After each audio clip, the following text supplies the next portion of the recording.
अशोक खरात प्रकरणाची पुण्यात पुनरावृत्ती।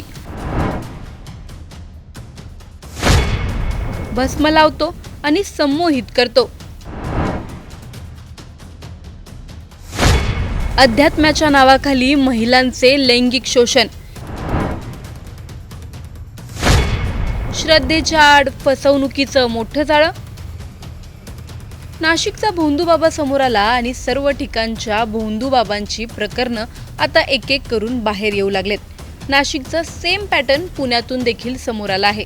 नेमकं हे प्रकरण काय आहे? पुण्यातील घटना कशी उघडकीस आली? या भोंदूबाबाचा पॅटर्न काय आहे? पुणे जिल्ह्यातील एका शांत गावातून समोर आलेली ही कथा केवळ गुन्ह्याची नाही, तर ती आहे अंधश्रद्धा, भीती आणि व्यवस्थेच्या अपयशाची। अध्यात्माच्या आड लपून महिलांच्या आयुष्याशी खेळ करणाऱ्या एका भोंदूबाबाचा पर्दाफाश झाला आहे। पण मोठा प्रश्न असा, इतकं सगळं घडल्यानंतरही हा आरोपी अजून मोकाट कसा काय? सर्व जाणून घेणार आहोत या व्हिडिओमधून, त्यामुळे हा व्हिडिओ शेवटपर्यंत नक्की पहा आणि टाइम्स नाऊ मराठीच्या सर्व माध्यमांना सबस्क्राईब आणि फॉलो करायला विसरू नका।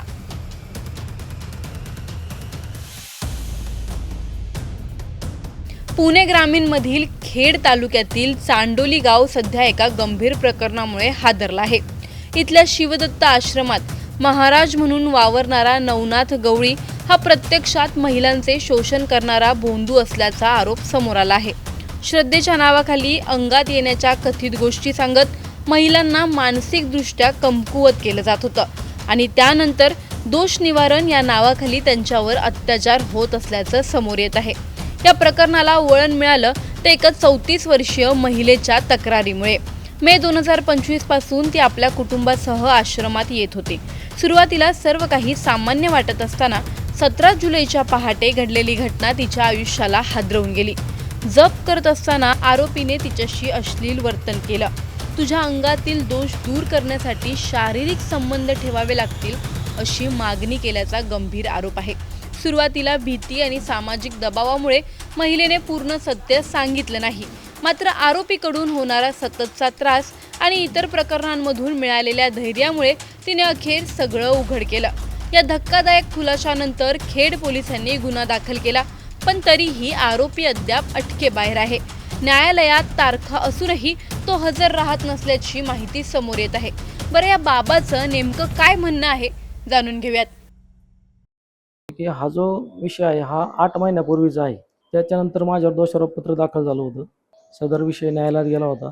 तिथं एक पुराव्याअभावी मला निर्दोष येऊन मला जामीन पण मंजूर झाला होता।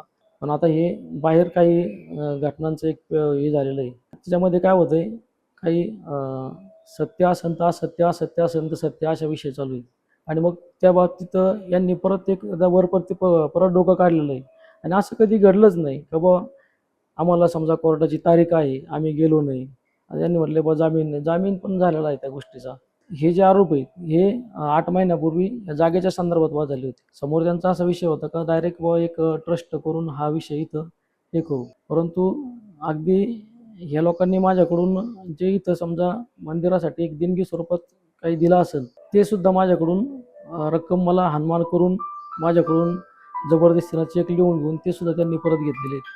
त्याचं कारण तेच आहे की ह्या ज्यावेळेस मंदिराचा विषय झाला जागेचा, त्याच्यानंतर हे सगळे वाद उफाळून आले।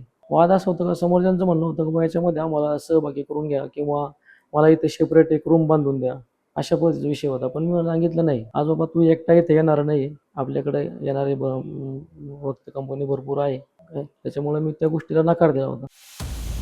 दरम्यान तपासात आणखी धक्कादायक बाबी समोर येत आहेत। आश्रमात महिलांच्या अंगात काही शक्ती येते असा आभास निर्माण केला जात होता। त्या अवस्थेचा गैरफायदा घेत त्यांच्या मनावर ताबा मिळवून त्यांचं शोषण केलं जात असल्याचा संशय व्यक्त केला जात आहे। या महिलेचं नेमकं काय म्हणणं आहे, जाणून घेऊयात। नवनाथ पंढरीनाथ गवळी असा हा भोंदू बाबा, ज्याच्या आश्रमात मी काही दिवसांपूर्वी जात होते, त्यांनी माझ्याबरोबर अश्लील चाळे करण्याचा प्रयत्न केला। हीच गोष्ट मी माझ्या मिस्टरांना सांगितली। त्यांनी मग माझ्या मिस्टरांनी मला विश्वासात घेऊन पोलीस कंप्लेंट केली, पण ह्याच्यावर कोणतीही न्यायालयीन कंप्लेंट झालेली नाहीये, कारवाई झालेली नाहीये। आणि मला असं वाटतं की कोणत्याही महिलेवर जो प्रकार माझ्या बाबतीत झाला तो व्हावा नाही, म्हणून याच्यावर न्यायालयीन कारवाई झालीच पाहिजे। याचं हे आश्रम चांडवली येथे आहे, शिवदत्त आश्रम म्हणून. याला सगळे मामा मामा म्हणून बोलतात आणि याचे बोंधुगिरीचे प्रकार अजूनही चालू आहेत. बायकांची वारी उठवतो आणि बायकांना वशमध्ये करून घेतो आणि त्यांच्याबरोबर अश्लील चाळे करण्याचा प्रयत्न करतो. हा याचे गुंड पाठवतो, माझ्या मिस्टरांना धमकवतो. आम्ही कुठेही रस्त्याने गेलो तर ह्याचा आम्हाला त्रास आहे, याची माणसं आम्हाला येऊन धमकावतात. त्यामुळे ह्याची कारवाई झालीच पाहिजे. अजूनही याच्यावर कोणतीही कारवाई झालेली नाहीये.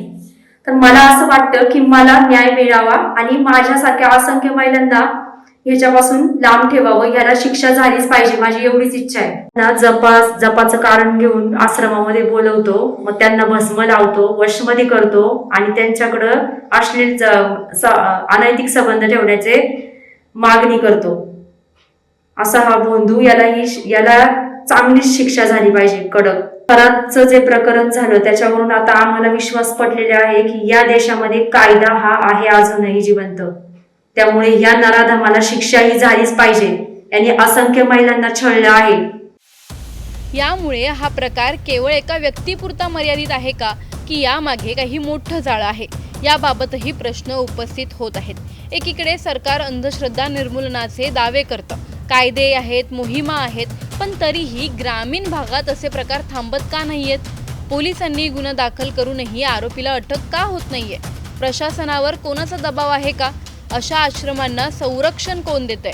महिलांच्या सुरक्षेच्या गप्पा केल्या जातात, पण प्रत्यक्षात अशा घटनांमध्ये पीडितेला न्याय मिळवण्यासाठी इतका संघर्ष का करावा लागतो? अंधश्रद्धा निर्मूलन कायदा नेमका कुठे अडकतोय? सर्वात महत्त्वाचं म्हणजे राजकीय पातळीवर या प्रकरणाकडे दुर्लक्ष होतंय का? हा केवळ एक गुन्हा नाही, तर व्यवस्थेला अनेक प्रश्नांची उत्तरे मागणारा आरसा आहे. आता पाहणं महत्त्वाचं ठरणार आहे की या प्रकरणात प्रशासन किती जलद आणि कठोर पावलं उचलतं आणि अजून किती पीडित महिला पुढे येण्याचं धाडस करतात. त्याहूनही आणखीन प्रश्न असे आहेत की आणखी किती भोंदू बाबा बाहेर यायचे बाकी आहेत? आणखी किती महिला अशा जाळ्यांमध्ये अडकल्या आहेत? आणखी किती भोंदू बाबा कायद्याच्या कचाट्यातून सुटले आहेत? आणि किती वेळ अजून आपल्या अडचणींसाठी अशा भोंदू बाबांचा आपण सहारा घेणार आहोत? आणखी किती दिवस महाराष्ट्राने प्रगती सोडून या गोष्टींमध्ये अडकून राहायचं आहे? तुम्हाला या प्रकरणी काय वाटतं? आम्हाला कमेंटमध्ये नक्की कळवा. व्हिडिओ आवडल्यास लाईक व शेअर करायला विसरू नका. तसंच अशा नवनवीन अपडेट्ससाठी व माहितीपूर्ण व्हिडिओजसाठी टाइम्स नाऊ मराठीला नक्की फॉलो करा. या संदर्भातली जी तक्रार आहे ती साधारणतः 19 ऑगस्ट 2025 या तारखेला त्या संबंधित महिलेने आपल्याकडे केलेली होती. त्यानुसार आपण गुन्हा पण दाखल केलेला आहे आणि तो गुन्हा दाखल केल्यानंतर त्याच्यामध्ये आपण पूर्ण कायदेशीर प्रक्रिया केलेली आहे आणि त्याच्यामध्ये आपण त्या संबंधित आरोपीविरुद्ध दोषारोपपत्रसुद्धा न्यायालयामध्ये सादर केलेलं आहे. आता सुद्धा त्या महिलेची किंवा इतर कुणाचीही या संदर्भात अशी काही तक्रार असेल तर त्यांनी कुठल्याही प्रकारे भीतीच्या वातावरणामध्ये न राहता पोलीस स्टेशनला संपर्क साधावा. या ठिकाणी पोलीस त्यांना पूर्णपणे कायदेशीर सहकार्य करतील. त्याचबरोबर इतरही काही अशाच पद्धतीने काही प्रकार असतील तर त्या अनुषंगानं सुद्धा जर कोणाची तक्रार असेल कोणत्याही स्वरूपाची त्यांनी सुद्धा पोलीस स्टेशनला संपर्क साधावा. आपण पोलीस पूर्णपणे कायदेशीर सहकार्य करायला तयार आहोत.